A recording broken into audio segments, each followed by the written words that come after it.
up everyone? So magandang araw mga ka-DIYers sa mga kasabarista. So ngayon, lilinyahan ko tong aking manukan. Lilinyahan ko ng pailaw. Kasi para makapag-produce sila ng itlog is kailangan ng proper lighting. So ito is magna 19 weeks old na, so kailangan kong lagyan ng proper lighting guys. Tsaka yung liwanag niya kailangan proper. So dito lalagyan ko dyan isa, tapos dito dalawa, tapos nasa gitna kasi itong isang ilaw na to, ililipat natin doon. So lilinyahan ko yan, nakaparallel yung tatlong ilaw and controlled ng isang switch lang. Ayan guys. Pero yung later on i-upgrade natin tong lighting system rito ng merong timer, programmable auto switch, auto off. So yun yung gagawin natin dito. And hindi pa kasi dumarating yung automatic switch natin, kaya lilinyahan muna natin na pansamantala ng regular electrical wiring. So yun lang guys. Thank you very much. Ito yung magkakaroon pa ng ano kasi dito ng laman eh. So kailangan ng proper lighting dyan. Tara!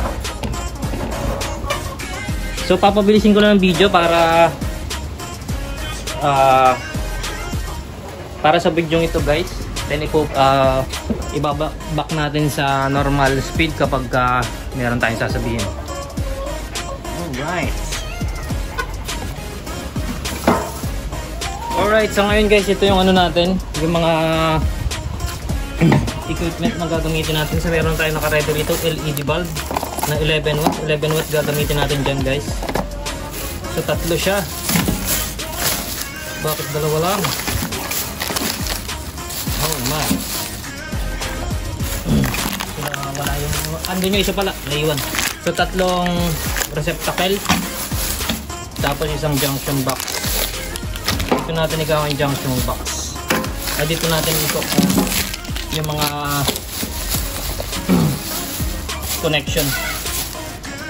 So yun, ayun lang. Power stripper, tapos pliers, tapos itong screw. So yun lang yung mga ano natin dito. Plus yung wire. Nasaan nga pala yung wire natin? Nawawala. Tablet. Naiwan ko yung wire. So yun lang. Hindi ko lang po sa kunat. Ito.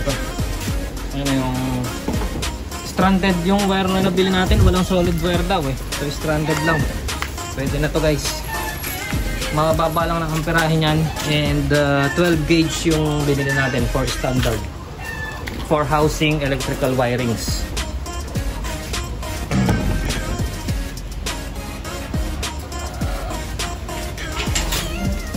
So dito ko na lang susukatin to sa labas kung gaano kahaba ang magagamit natin hanggang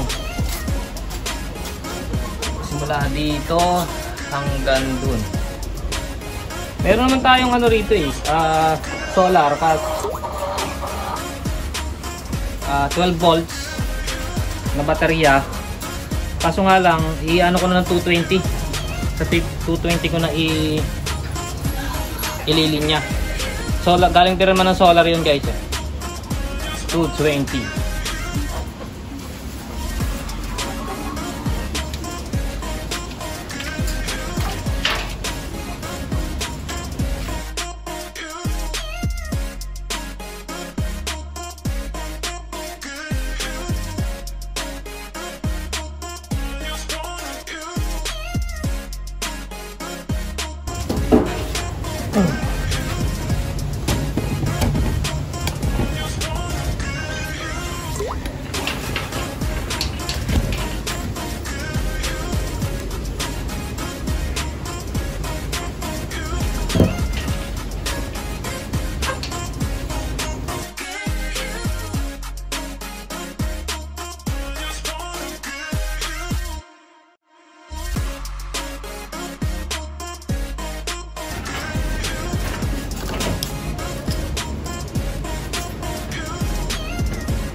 So ayun, nailagay ko na yung isang receptacle doon.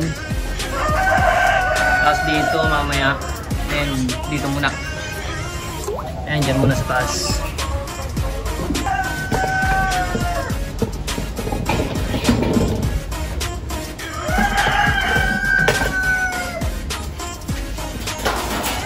So ito dito. Connectionan muna natin to dito, guys.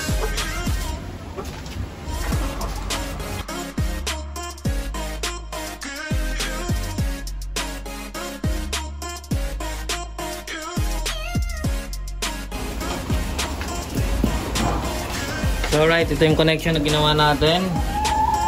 Ayan, guys.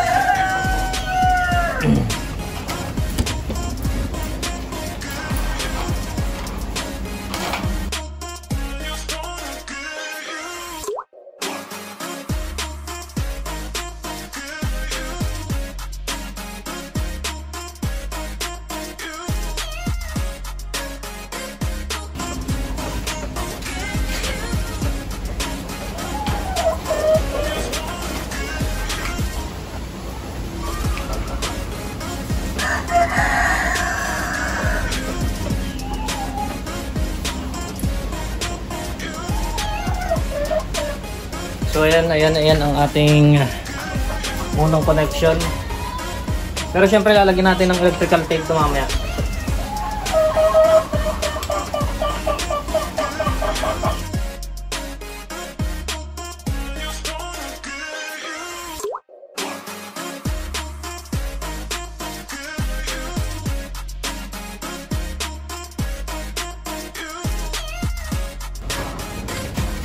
T-joint.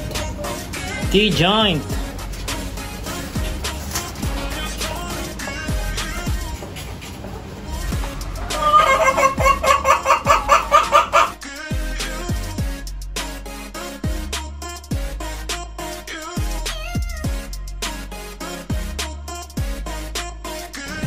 So yan, para safety ang ating mga live connection.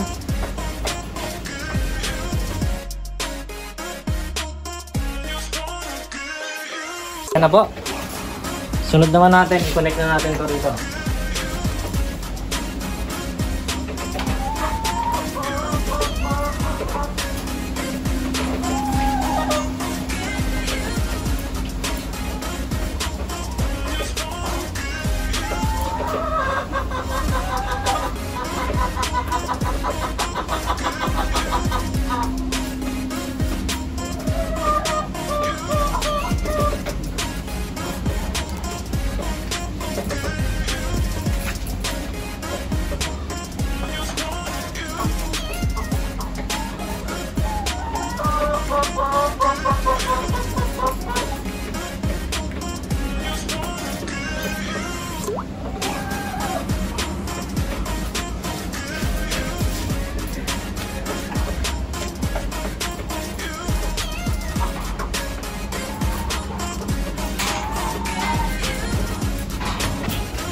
So yung nilagay ko po doon is doon natin ilalagay yung connection niya papunta doon sa pinaka main line. Kasi parallel connection nga siya. Ayan. Patatandaan ko para doon ko lalagyan ng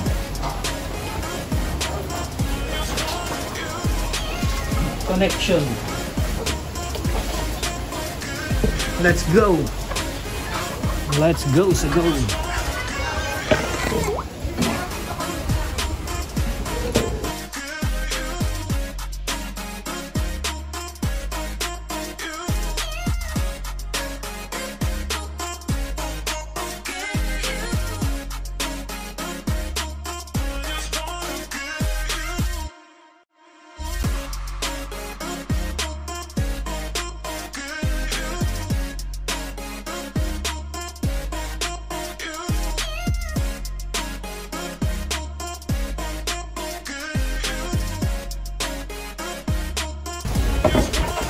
So alright, tapos na tong ano natin. Ito, yung junction. Papunta naman to ng supply. Diyan magko-connect yung supply papunta sa ating load. Ayan.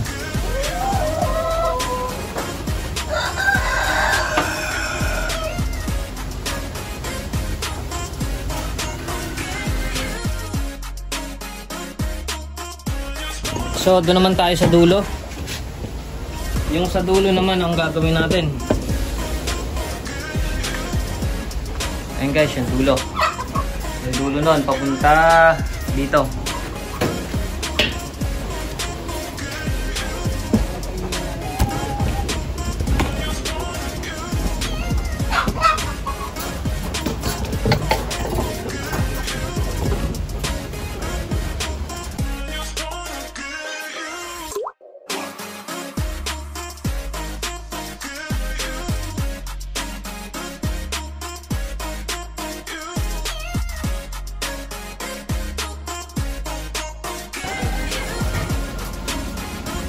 So kinaiboltay ko lang sila guys kasi para madali ko siyang tanggalin. Kasi kuha na rin naman to hindi na ganong tatagal to nga, hindi na matibay. So in case na tatanggalin ko is puputulin ko na ng cable tie.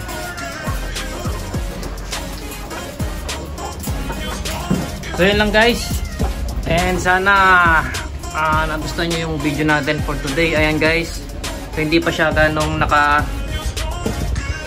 fix.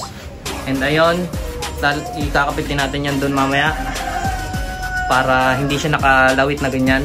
And ayun yung pinakapapuntang main source. And guys, tapos yun yung isang ilaw. So yan yung ano natin, ginawa nating linya rito sa ating paitluging manok.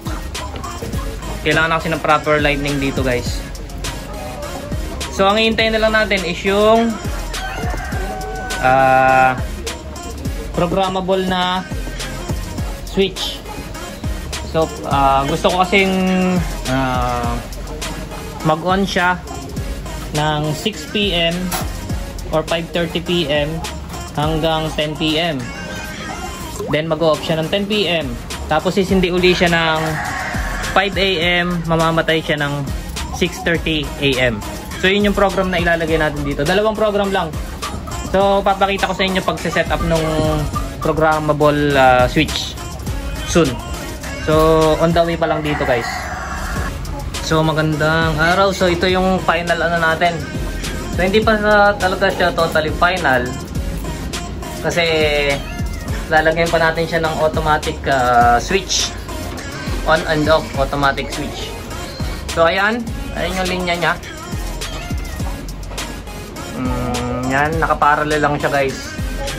So kahit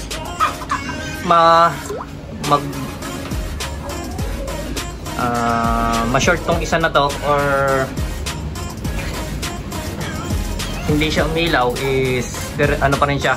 Yung dalawa is ilaw pa rin guys. So dito ko nilagyan ng connection ng junction.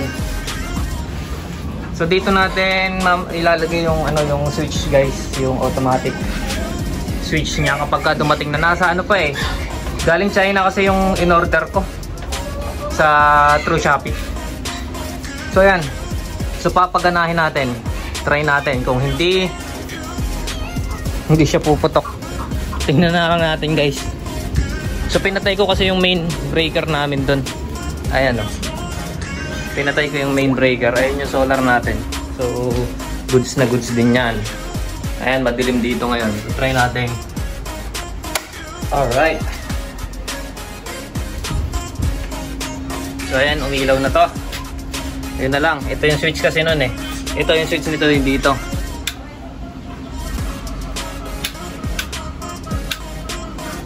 So puntido siya. Puntido ito. Ayaw umilaw. So tingnan natin kung may puputok doon. So wala. May isa pa pala tayong switch na hindi na switch dito guys. Ito dual pala ito. Alright, so ayan, nakita nyo liwanag. Kaya pala hindi siya umiilaw. So switch muna natin to. Alright. And ito naman yung para dun sa ating kulungan. Tingnan natin kung ilaw. Ayun guys, nakita nyo. Umiilaw siya. So successful ang ating wiring.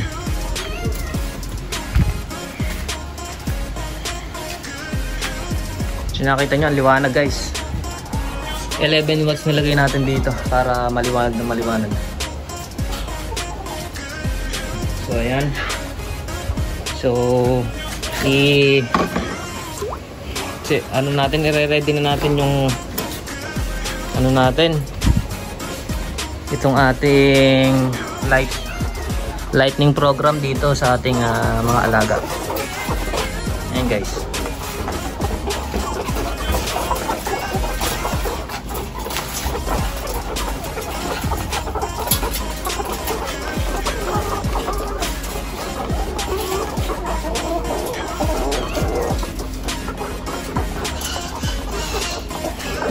So ayan ang ating mga alagang manok.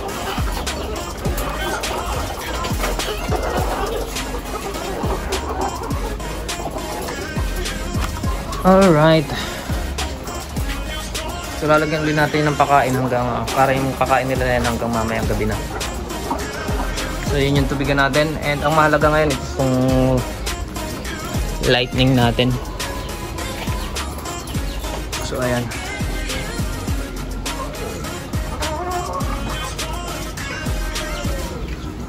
Tulogin na natin pakain. Napasukan tayo ng mga manok dito, native eh. Mahirap kontrolin yung native dito.